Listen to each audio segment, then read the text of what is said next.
in the midst of a two-game winning streak, entering Friday's game, Clasico. Pero alam naman natin na sa kabila na ngayon. Flip doesn't know the history of the game on Friday, and I don't want to put this in. So he's been researching about it basically. But again, yeah, I think going to that game, we don't want to go into this game. We don't want to focus on that first. We really want to focus on this game, and then now going to the practice tomorrow. Now we can focus on Ginebra, Ginebra first.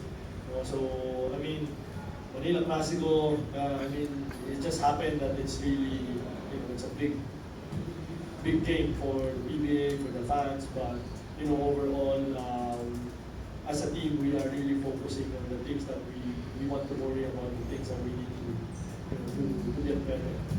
So yung importante sa amin, just have to get better moving forward.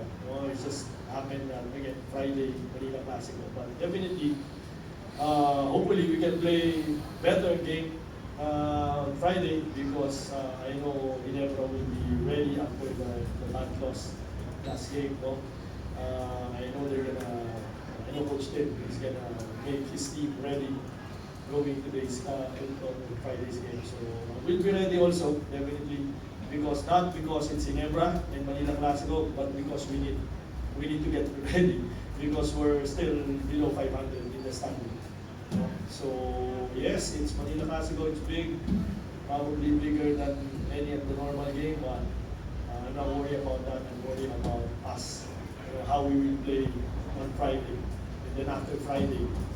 So yun lang yung importante sa akin ngayon, and that's the most important thing.